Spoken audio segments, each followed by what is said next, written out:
Hi guys, আজ আমি প্রথম ব্লগ বানাচ্ছি, জানি না কীরকম হবে, সবাই প্লিজ বলবেন। আর আজ আমরা এসেছি ইজাবেল কালীবাড়িতে পুজো দিতে, কালী মন্দিরে। আর ঠাকুরমশাই পুজো দিচ্ছিলেন, এখন পুজো শেষ হয়ে গিয়েছে।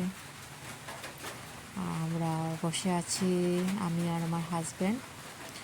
ওর মানসা ছিল কবুতর দুটো, জুড়ো কবুতর দুটো ঠাকুর বাড়িতে দেওয়ার, তাই আমরা আজ এসেছি দুজন।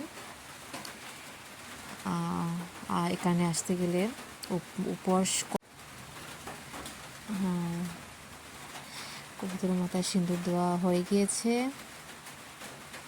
এখন ঠাকুরমশাই মন্ত্র পড়ছেন, ঠাকুরমশাই মন্ত্র পড়ছেন, আর আমি এখানে বসে বসে দেখছি। আর এখন ঠাকুরমশাই দুটো পায়রাটিকে নিয়ে ঠাকুরের চরণে ছোঁয়াচ্ছেন, তারপর কবুতর দুটোকে রেখে দেবেন উড়ানোর জন্য। বাই গাইস, আমরা এখন চলে যাবো বাসায়। ভিডিওটি কেমন হচ্ছে সবাই প্লিজ দয়া করে